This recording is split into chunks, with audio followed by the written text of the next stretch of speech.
आप सभी को अविनाश का नमस्कार। आज मैं एक महत्वपूर्ण विषय पे चर्चा करने जा रहा हूं, जिसमें जनगणना, मकान सूचीकरण और नजरी नक्शा प्रगणकों के लिए फील्ड गाइड, यानी कि प्रगणक फील्ड में क्या क्या करेंगे और क्या नहीं करना है, इसकी विशेष जानकारी इस पीपीटी में दी गई है। ये पीपीटी टीचर्स ऑफ बिहार के विशेषज्ञों के द्वारा तैयार किया गया है, इसीलिए उनके प्रति आभार। और आइए इस पीपीटी के माध्यम से हम समझते हैं कि प्रगणक फील्ड में कैसे काम करेंगे। उसके लिए उनके लिए जो गाइड है उसमें सटीक पहचान, सही नंबरिंग और स्पष्ट नक्शा बनाने के व्यवहारिक नियम इस पीपीटी के माध्यम से हम आज जानेंगे। प्रगणक के लिए क्या जरूरी है कि लक्ष्य फील्ड में हर इकाई की सटीक पहचान करना। जैसे फील्ड में मौजूद हर भौतिक संरचना को बिना किसी भ्रम के पहचाने, यानी कि किस जहाँ हमको जनगणना करनी है वहाँ हमें ये जानना होगा कि जो वहाँ मकान है, जो वहाँ भवन है, वो कैसे हैं और किस हालात में है और उनके लिए कैसे उनका नंबरिंग करना है, उसकी सूचीकरण करनी है। आइए देखते हैं। जनगणना के नियमों के अनुसार हर इकाई को एक अद्वितीय यानी यूनिक नंबर दें। इस तरह का नंबर प्रोवाइड करना है हर एक मकान पे। और इन सभी जानकारियों को एक रफ लेकिन सटीक भौगोलिक नक्शे पर उतारें। जी हाँ, चूँकि नजरी नक्शा भी बनाना है, इसीलिए धीरे धीरे नजरी नक्शा भी बनाते हुए चलना है। आगे चलते हैं। 3 मुख्य इकाइयाँ हैं और उनका आपसी संबंध है। क्या है सो देख लेते हैं कि फील्ड में नंबर देने से पहले इस हायरार्की को समझते हैं। तो सबसे पहला जो हमारा है वो भवन है, और भवन के अंदर मकान है और मकान के अंदर परिवार है, जो इस चित्र के माध्यम से बेहतरीन ढंग से समझाया गया है। आप इसको देख सकते हैं। भवन है, उसके अंदर जनगणना मकान है और उसके अंदर परिवार का बना हुआ है। भवन एक स्वतंत्र संरचना है, चाहे उसका आकार या प्रकार कुछ भी हो। जनगणना के लिए भवन का अर्थ केवल पक्के मकान नहीं है, यह जमीन पर खड़ी कोई भी स्वतंत्र और अलग संरचना हो सकती है। यहाँ आइए चित्र के माध्यम से देखते हैं। केवल पक्का मकान ही भवन नहीं है, इसके साथ साथ आपका टेंट भी हो सकता है, कोई खाली स्थान जहाँ टूटे फूटे घर हो सकते हैं। हर भौगोलिक स्थिति को चिन्हित करना है। इसमें दिया गया है कि एक मंजिला या बहुमंजिला इमारत, झोपड़ी भी हो सकता है या कच्चा घर भी हो सकता है, टेंट भी हो सकता है, व्यवसायिक या गैर आवासीय ढांचा भी हो सकता है। चलते हैं आगे। एक भवन के अंदर कई स्वतंत्र जनगणना मकान हो सकते हैं। यहाँ पे एक चित्र बना हुआ है और इस चित्र के माध्यम से समझते हैं। जैसे ये एक भवन है, लेकिन इसमें 3 दरवाजे हैं, यानी कि 3 जनगणना मकान हैं। इसमें 3 परिवार रहते हैं। तो एक पंक्ति में बने घर, रो हाउसेस, जिसकी छत एक है लेकिन हर घर का अपना अलग दरवाजा है। सामान्य परिवार समझें और संस्थागत परिवार के बीच का अंतर पहचानें। सामान्य परिवार जैसे एक घर में या एक फ्लैट में रहते हैं, नॉर्मल हाउस होल्ड होते हैं, और संस्थागत परिवार यानी इंस्टीट्यूशनल हाउस होल्ड एक साथ एक ही मकान बना हुआ, एक भवन बना हुआ है और उसमें बहुत सारे मकान हो सकते हैं, प्रवेश द्वार एक ही हो सकता है। चलते हैं हम लोग आगे देखते हैं। यहाँ हमने देख रहा था परिसर में जो प्रवेश द्वार है एक ही है, लेकिन इसमें बहुत सारे मकान हैं। तो यहाँ इस टेबल के माध्यम से हम समझें कि मापदंड क्या है, सामान्य परिवार क्या है और संस्थागत परिवार क्या है। संबंध यहाँ रिलेशनशिप दिखाया गया है, या रक्त या विवाह से संबंधित लोग और आपस से संबंधित लोगों का समूह। संस्थागत में रसोई किचन एक ही है सामान्य परिवार में, और संस्थागत परिवार में एक साझा रसोई हो सकती है या मेस हो सकता है। उदाहरण स्वरूप माता पिता और बच्चे, और हॉस्टल होगा या जेल हो सकता है, आश्रम हो सकता है, वृद्धाश्रम हो सकता है।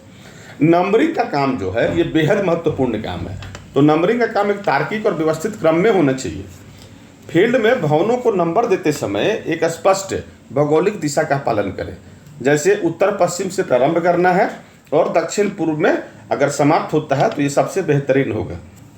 निरंतरता क्या है कि नंबरिंग एक छोर से शुरू होकर बिना किसी भवन को छोड़े आगे बढ़ना चाहिए।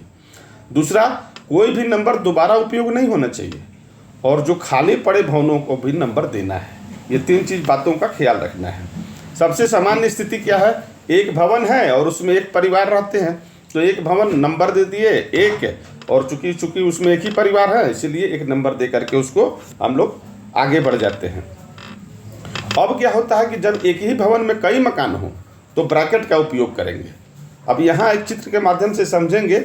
जैसे भवन संख्या 1 उसमें एक परिवार है, भवन संख्या 2 एक परिवार, भवन संख्या 3 एक परिवार, भवन संख्या 4 एक परिवार, लेकिन भवन संख्या 5 में 2 परिवार हैं। तो यहाँ पे हम ब्रैकेट का उपयोग करते हैं। चूंकि 2 परिवार हैं तो 5 नंबर में ब्रैकेट से 2 देंगे, और यहाँ चूंकि 4 चिन्हित हुआ था यहाँ 6 चिन्हित होगा।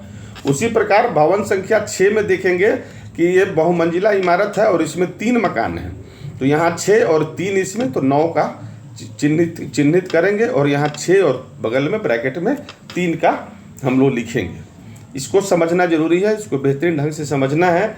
उदाहरण के समूह देखिए कि भवन संख्या 6 एक बहुमंजिला इमारत है, इसमें 3 अलग अलग फ्लैट हैं, जैसे 7, 8 और 9, इसलिए भवन को 6 ब्रैकेट में 3 के रूप में चिन्हित किया गया है। ये बहुत ही बेहतरीन ढंग से समझाया गया है, इसको कोई भी देख करके आसानी से समझ सकता है।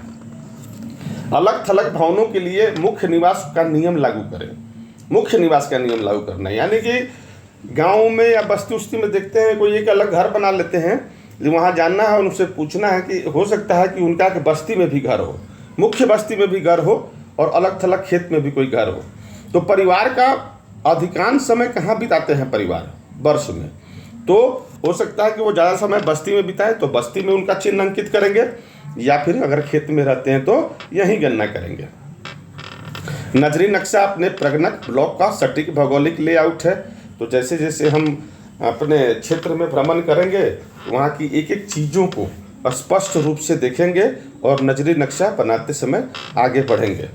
नक्शा बनाते समय क्या ध्यान रखना है वो आते देखते हैं। संकेत सूची में क्या है कि अगर पक्का भवन हो तो ट्रायंगल में इस तरह से रहेगा पक्का भवन का, कच्चा भवन है तो स्क्वायर में होगा, गैर आवासीय होगा तो वो स्क्वायर में होगा और क्रॉस लाइन उसमें खींचा हुआ होगा। सड़क रास्ता को हम लोग स्ट्रेट मोटे लाइन में दिखाएंगे और नदी नाला को कर्व होते हुए हम लोग दर्शाएंगे। स्पष्टता ही एक अच्छे नजरी नक्शा की पहचान है। तो हमेशा क्या करना है, एक रो में हम लोगों को आगे बढ़ना है, और क्या नहीं करना है तो बेतरतीब तरीके से हम लोग गणना नहीं करेंगे, यानी कि काट छांट ना करें, बिना नंबर दिए किसी भवन को नक्शे में ना छोड़ें। करना क्या है कि नक्शे के शीर्ष पर उत्तर दिशा का तीर जरूर बनाएं, यानी कि पहले उत्तर दक्षिण पूर्व पश्चिम का एक छोटा सा तीर यानी कि मैप बना लेना है, और मैप के अनुसार ही हम लोग को उत्तर पश्चिम से कार्य स्टार्ट करते हुए दक्षिण पूर्व में समाप्त करना है। ब्लॉक की स्पष्ट सीमाएं होनी चाहिए, चौहद्दी जरूर होनी चाहिए, और अस्थायी लैंडमार्क जैसे मंदिर हो गया, मस्जिद हो गया, स्कूल हो गया, रेलवे लाइन हो गया, इसको जरूर दर्शाना है। एक आदर्श नजरी नक्शा सभी नियमों और प्रतीकों का मेल है। आप देखिए इसमें कितना सटीक बना हुआ है ना। यहाँ से एक, यहाँ से नंबरिंग किया हुआ है, और यहाँ पे हॉस्टल भी दिखाया गया है, आप देख सकते हैं। यह नक्शा आपके संपूर्ण प्रगणक ब्लॉक का दर्पण है। इसमें सटीक पहचान, कच्चा पक्का यहाँ देखिए बना हुआ है, सही नंबरिंग क्रम और स्पष्ट प्रतीक शामिल है। फील्ड में उतरने से पहले इन 3 मुख्य बातों की जानकारी हम कर लेंगे। क्या मैं भवन, जनगणना, मकान और परिवार के बीच का अंतर स्पष्ट रूप से समझ गया हूँ? अगर नहीं समझे हैं तो अपने सुपरवाइजर से, चार्ज अधिकारी से समझ लेना है। क्या मुझे पता है कि बहुमंजिला इमारतों में ब्रैकेट नंबरिंग का उपयोग कैसे करना है? क्या मुझे नजरी नक्शा बनाने के सभी मानक प्रतीक याद हो गए हैं? यदि हो गए हैं तो ही आगे बढ़ना है। सफल और सटीक मकान सूचीकरण के लिए शुभकामनाएं, धन्यवाद। इस तरह से हम लोग इसको समझेंगे। अगर कहीं दिक्कत लगे तो हम आगे इसको अपने सुपरवाइजर या चार्ज अधिकारी से इसको हम जानेंगे। धन्यवाद।